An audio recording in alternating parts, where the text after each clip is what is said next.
Thank you for tuning into Gummi Ship Radio, a podcast where two childhood girlfriends synthesize their brains to comprehensively figure out what exactly is Kingdom Hearts lore. As a gentle reminder, this podcast sporadically contains spoilers throughout all of the Kingdom Hearts installments. Each season of Gummi Ship Radio will follow the release order of the video game series, and episodes are chronological with the events of the game of the season. We strongly recommend listening in order, so proceed at your own caution. I'm one half of that brain, Brittany. And I'm the other half, Victoria, and today I'll be leading our episode on our final battles through Hollow Bastion and Hollow Bastion Part 2.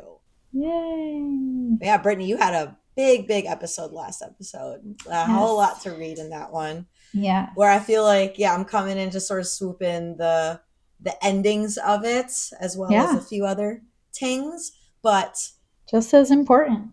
I'm ready to close out Hollow Bastion, this big-ass world. I'm so ready. Yes.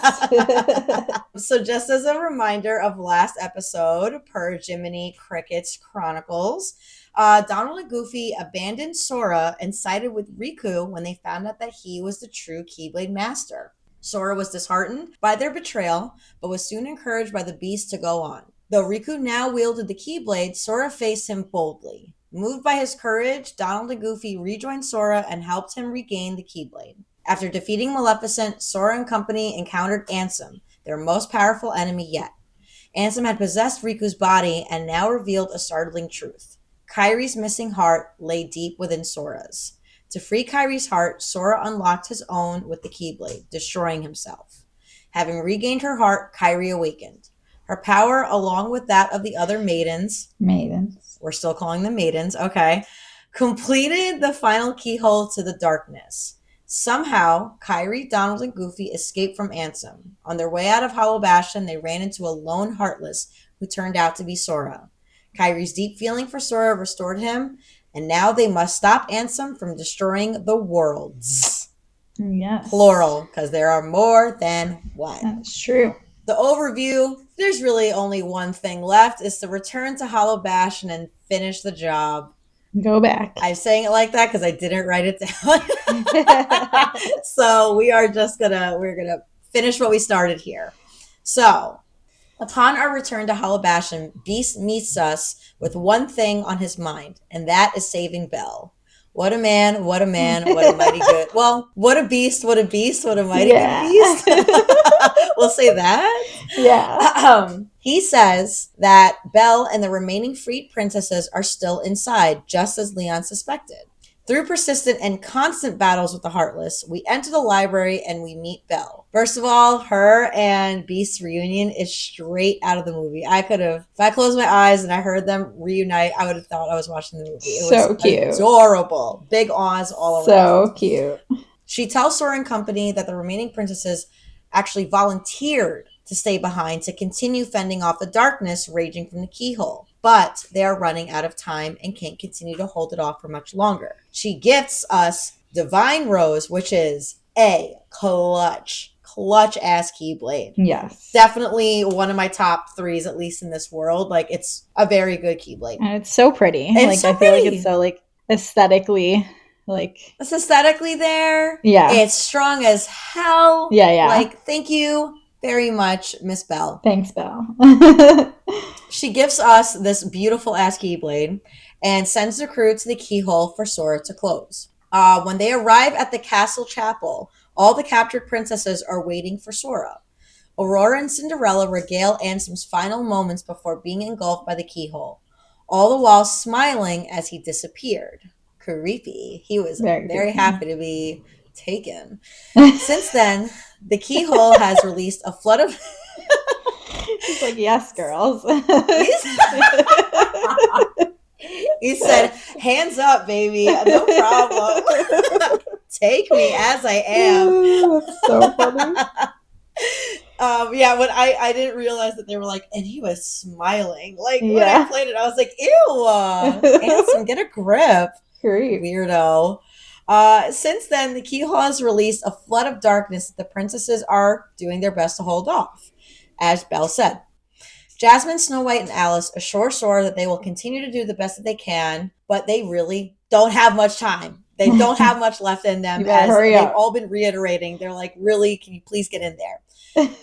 Sora and the gang enter the Grand Hall, which is heavily guarded by Heartless. Yes. Like, Jesus Christ. Like, I was like, oh my God. I cough and there's like a whole plethora, a new wave to come through. Yes. They are heavily guarding the area Dark Depths, but not before we open a chest and we find Oblivion, another Keyblade. Another big boy Keyblade. Another good Keyblade. So we find Oblivion. And once we are able to enter the area Dark Depths, that is where our heartless boss, Behemoth, awaits us. So we enter the castle and the girls are like, get in there. Yes. They're like, we cannot hold this for much longer. Please. They're like, we are doing everything we can. I'm done. I'm done here. We are only this strong. I mean, they are doing their best. And listen, we did our best too, because fighting all them Heartless to get to Dark Depths takes a minute. That was on my last nerve. That was pissing me off. I was like, enough. I get it. Like, if I just run to like the area where I fought Riku and Ansem, like, can they all just like gang up on me there? Like, right. It was just the over and over, like every new area, like I crossed the threshold that the designers were like, how about 10 waves? I was, and it's also so like annoying. Your HP, you're like, damn, I'm trying to save my HP to fight the boss. Yes. And you guys are just draining me every few seconds. They're not making it easy, I will Using all my potions. Yeah, but this is like rivaling the hardness of Wonderland. Yeah. Like, Wonderland could have been the world before this. This is crazy. It's very true. Going back to the very beginnings. Very true. Yeah, Brittany, how we feel about what's happened and what's to come so far? Again, honorable mention to Beast and Belle. And he's just... Swoon City, baby. Love that he's fighting for his girl. Yes. He's always fighting for his girl. So, after defeating Behemoth, Sora walks up to the keyhole, ready to close it, but not before hearing a voice telling him that he did it. Sora leaves Dark Depths to find the voice is Leon, and Leon's not alone. Aerith and Yuffie are here too, all in Hollow Bastion, their birthplace and the world that was taken from them. About damn time. I know, right? About damn time. Like, guys, way to show up. I feel like I have like a very little insert coming up, but they came in Sid's ship and wanted to see it again. Why couldn't they just do it before? It's true. Like, if they were like, we got stuck in Traverse Town for 9 years, how are they able to do it now? Why can't they? Yeah. Because Sid installed the Gummi Ship for me. Right. My Gummi Ship is good. How did you guys get over here? And why is it now? I don't know, guys. Sound off in the comments.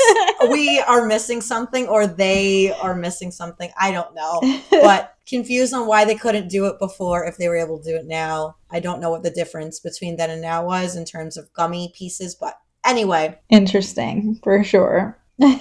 Their arrival, however, delivers an unfortunate truth that the caveat to defeating Ansem is that all the worlds will be restored, including Destiny Islands. But doing so will also mean goodbye for them all. When the Heartless destroyed the walls separating all the worlds, it made Gummi Ship travel possible. But once it's restored, those impassable walls will come up again, rendering Gummi Ships useless. While this all may be bittersweet, Sora still recognizes that he has a duty to do, and he closes the keyhole. Oh man, no one told us that was going to be the price of saving the world. I'm going to lose all my friends. Yeah, well, it's like, again, y'all helped me only so much, so only so much, like, so. It's okay. We'll be fine. Here's the funny thing. They couldn't regale this story in Traverse Town, like, part 1. Couldn't let us know what stakes we were getting ourselves into in hour 2 of this game. Right. It had to be 1,000 hours later. I know that it's for the purpose of the story. I know. I totally get that. It is just funny that they decided that they're like, you know what? I want to spice things up. I'm going to tell you a really big bomb drop right before you do this. Yeah. Poor Sora. Just letting you know.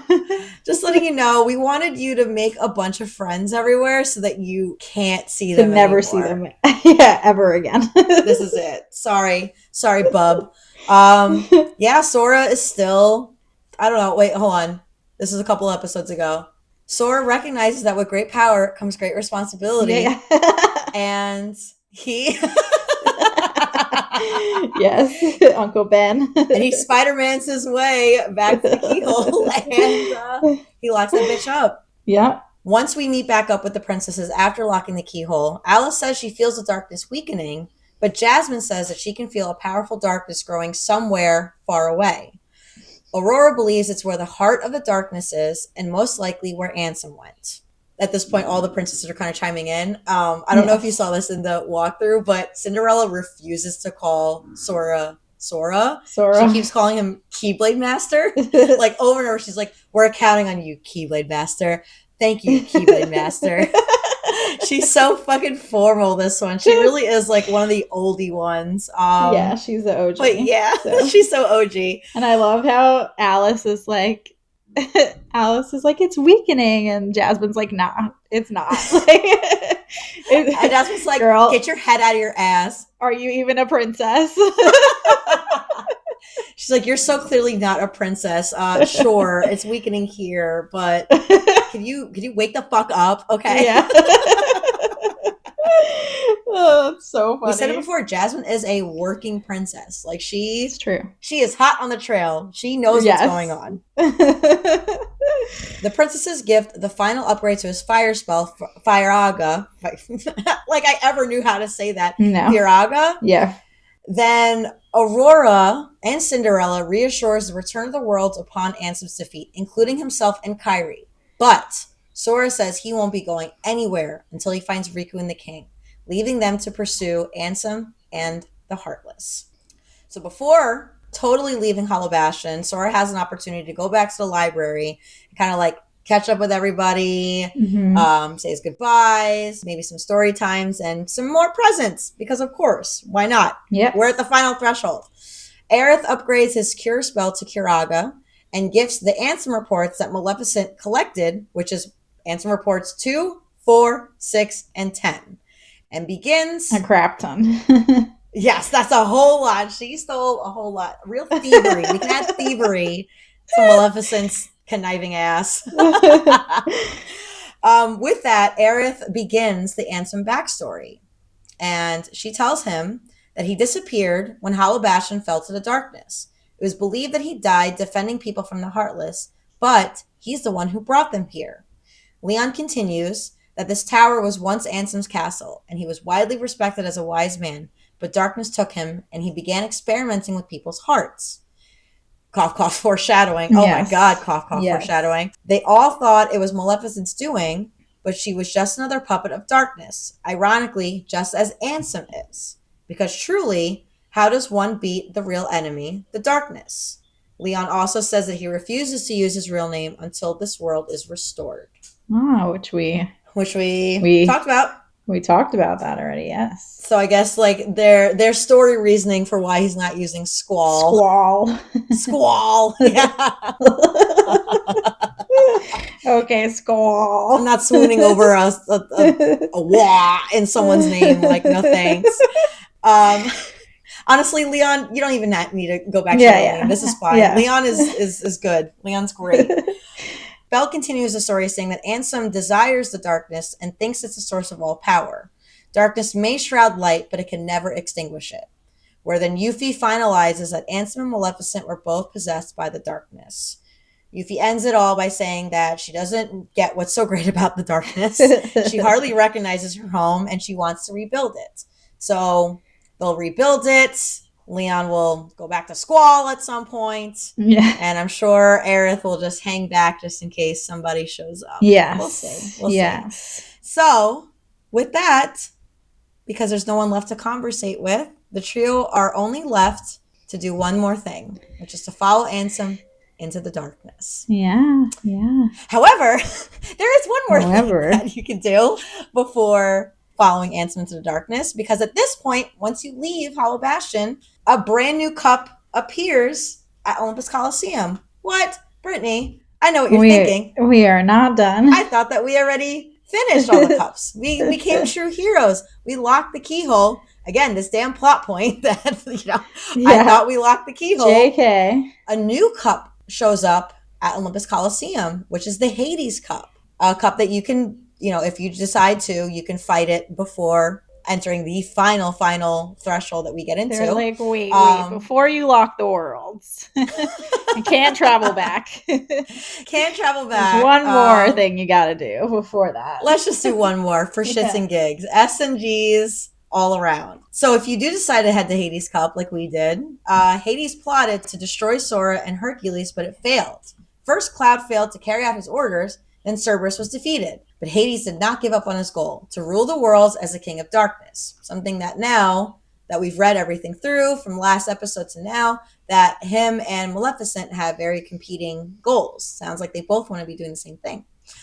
He hosted the Hades Cup to deal with Sora personally. Though overcoming tough trials, Sora and company finally, quote unquote, defeat Hades. Yes. So the quick, brief, takeaways for the Hades Cup. The first time I saw it, I didn't realize that Hades put us through 50 fucking rounds. Brittany, I texted you while you were on your vacation, and I'm so sorry about that months later, being like, did you know that there was 50 rounds in the Hades Cup? No. Because the rest of them are like 10 rounds. No. Yeah, that was the grimy shit. Did not know. Thank God for my brother, for many reasons, but thank God for him for this. He told me that after 10 rounds per seed, it like resets. So if you were to, let's say, get knocked out at the 39th battle, you would not reset back to the 50 rounds. You reset to the 40 rounds. Thank God. So on and so forth. So until you finally defeat Hades. And upon this inevitable defeat, Sora and them blast Hades out, and he's taken away by someone, ? Then multiple, ? And the gate shuts on him. He is defeated, but I can't stress this enough for now. Upon fully finishing the cup, because Hades is not the last fight, which you'd think that he would be the last fight. Upon fully finishing the cup, though, Hades like reappears, and Donald blows Hades' hair out, and that is funny. It is. That is funny. But Brittany, I do want to bring it back to you right now, because what the hell is going on? Do you remember? Did you watch at all the Hades Cup? No. Like, okay, so it's so messy. It's so confusing because like it looks like when you beat Hades, it's almost like the end of the movie where he gets taken by all the souls, like he gets flushed down and everything. So he gets taken away by a person. He goes, "Hey, you," or like, "Hey, kid." I think he says, "Hey, kid." So I guess maybe it could be Cloud. I don't know. We never see that it's Cloud, and then it's multiple people because then you hear multiple like punches.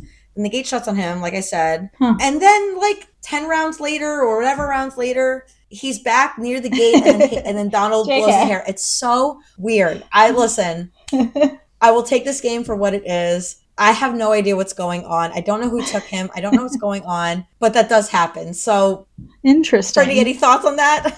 Interesting. I feel like he gets his hair blown out in the movie at some point. He does. He does. He goes, "Oh, is my hair out?" Pegasus. Yeah. Yes. Yeah. Oh my God, yes. I love that movie so much. Oh, dude, we love that movie so much. It's so good. It's so funny. Oh my God. So I do appreciate that they brought back the blowing the hair out for the game. It's great. So wait, did you defeat it? Did you do it? Like you cleared it? I played it, yes. Okay. Wow. And here's the fun thing. Once you get to like level 80, it's actually not that bad. I tried. Once you're delusional, it's not that bad. Once you farm for, I don't know, like 20 hours to level up late in the game, anything is possible. So the Hades Cup is separate, and then there are two more like cups within it, or two more boss battles within it. Mm-hmm. One of them is Ice Titan, which really, really tough. Okay. But there is a really funny scene after Sora beats him, because it's a Sora solo. Like there's no Donald and Goofy. The Ice Titan turns really teeny, and Sora almost stomps him out, and the Ice Titan just runs away. It's really cheeky. I really recommend you, Brittany, watching it. I recommend everyone at home to watch it. It's really funny. However, there is another boss fight, and that is with this long-haired, tall glass of water named Sephiroth. I mean, is it weird that I swoon at Sephiroth? Voiced by... Oh my God, we gotta talk about voices. Oh my God, voiced by Lance Bass. The iconic. Of NSYNC. Iconic. Which, Brittany, I don't know if I told you this when we were kids, but I had, like, everyone had, like, their NSYNC crush. I had a crush on Lance Bass. So did I. Oh my God, I didn't know that. Yeah. Wow, look at us. Yeah, he was my favorite. He was the best one. I thought he was really cute. He had a great smile. Like, why? Like, I felt like it was weird that no one else crushed on him. Everybody liked Justin, which I didn't. I didn't like Justin. I thought JC was like fine. I thought he was a good singer. I didn't like crush on him. I thought Lance Bass was the cutest one. Lance Bass, and Lance turned out to be our Sephiroth, which works so for crazy. me. Works for me. So we engage in definitely the hardest battle thus far. Yes, I've heard that. I tried 3 times and I said, I'm good. I beat the Hades Cup. I don't need to do this. I don't need to do this. I'm good with who I am. I don't need to impress anybody. I'm good with me. Me and my heart were good.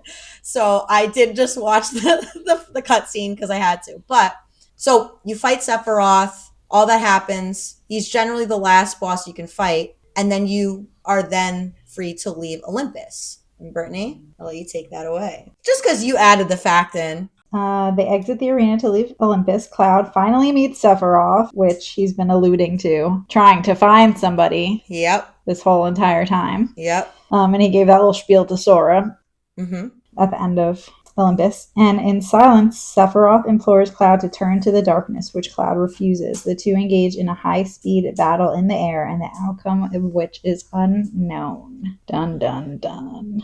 It is never shown that Sephiroth and Cloud ever meet, or that Cloud is even aware Sephiroth is a challenger in Olympus Coliseum. That is only for Final Mix. I like watching that. I got so excited. Like, that was beautifully done. I think that, and the fact that that only exists in Final Mix. So like, yeah, they could have, they're kind of like tricking us. But I guess if you're a Final Fantasy buff, you know that they've got beef. You know they got beef. Definitely. Big beef. And that their beef is deep. Yeah. Yes. Oh, for sure. But I feel like what we were talking about, I think from the very, very beginning of the season, where like I'm really glad that they did like a Final Mix, like a revisit. Yes. Because adding in things like this really fleshes out the story. It makes it just a little more complete, because even going back to like our discussion in the Olympus episode, where we both were like, wait, could it have been Aerith that he's looking for? Could it have been Sephiroth? Right. This, if anything, squanders our entire thing. Sephiroth is definitely the one that he's looking for. For sure. Yes. And I feel like it gives Final Fantasy people a little more like, oh my God. A little more like my stakes are in this. Yes. Like I know about this. Oh, this is for me. Like, this is so good. Yeah. And so that is the final moments of the Hades Cup. So just to reiterate, we have our Hades Cup, we have the Ice Titan battle, and then we have the Sephiroth battle. And at that point, we are left to do nothing else but to follow Ansem into the darkness. Man. And that is Hollow Bastion Part 2. My goodness. Yeah. I feel like they gave us so much stuff to like be like, you guys are about to fight. Y'all need this. God. You need this. Yes. And you need this. Yes. And you need this. Yes. Over and over and over. You're definitely going to need Kiraga. Oh my God. For yeah, sure. They said, here's Kiraga, here's an upgraded fire, here's everything you need to, here's 50 Keyblades. Like, my God. Pick the one that you think is best. Brittany, is there anything you wanted to add before we get into the storyline updates? No, I can't believe we're getting down to the wire. We are. Crazy. I have 3 things to add before we get into storyline update of just like worthy things that we get. So after the Hades Cup, we gain Ansem Report number 8. And after the Sephiroth fight, we gain Ansem Report number 12. And then after rescuing all 100 Dalmatians, if you do decide to, Pongo and Perdita give their final presents, because they've been gifting you presents throughout the entire time you come back to them. Their final gifts help complete the entire Gummy Block collection. So if Gummy Blocks was something that you were paying attention to while you were playing, good for you. You got everything that you need before you head into the final part. Did not do anything for me. I said, great. Thank you so much. Yes, appreciate it. So yeah. You're welcome for saving your babies. Yes. Thank you for all my ship parts. That's nice of you. Thank you. Brittany, let's move into the storyline update. Let's do it. For Sora's story, we got a couple things. Sora closes the keyhole to lock Hollow Bastion and learns that defeating Ansem and restoring the worlds will come with the price of separating all worlds again. And additionally, Sora refuses to return to Destiny Islands without Riku and the king. The World Encounters story is that Hollow Bastion is finally locked and reclaimed by Leon, Aerith, Cid, and Yuffie with the help of the remaining princesses of Heart. Or maidens, I guess. I don't know why we keep calling them maidens. I don't know why Jiminy refuses to call them princesses, but we're calling them princesses because they are. And then the Universe's story, we have the princesses witnessed Ansem being gladly taken by the darkness into the final threshold, as well as we get a boatload. Yeah, shit ton. Nah, I want to say it. We get a buttload of Ansem reports. We get Ansem report 2, 4, 6, 8, 10, and 12. And at this point, folks, I don't think that we are going to read all of them because this would just turn this into an hour and a half podcast. So what we are going to do is, we're going to create its own category at this point in the storyline updates. And we will have what they actually say on our social media points and in the storyline updates. So you can read those. And we'll put those in order too, just to make it make sense. But Brittany, I don't know if you noticed, we might be missing one or maybe two. I wonder why. But I think we'll leave it there for today. I think that's enough for today. We've overloaded our brain. We did. Thank you for letting us overload your brain, guys. This is a lot for all of us too. But with that said, that is Hollow Bastion, the final parts of Hollow Bastion. And we will see you guys at the end of the world. Yes, my goodness. I love it. That's what it's called, the end of the world. But yeah, we will see you guys at the end of the world. Brittany, I will be there with you at the end of the world. Yes, we will be there. We'll be there together. We'll see you guys there. Brittany, I love you so much. Ya. Always happy to have you with me. We'll see you guys later. Bye. Bye. Thank you so much for tuning into this episode of Gummi Ship Radio. You and your power, aka your friends, can follow the show on YouTube, Spotify, and Apple Podcasts. To see our storyline update, stay in the know, or just to say hey, you can follow our account on Instagram, Threads, and TikTok at Gummi Ship Radio, or email us at gummishipradio@gmail.com. Please rate and review our podcast. Your support will help us immeasurably. Our intro is arranged and theme music created by Matt Whiteford.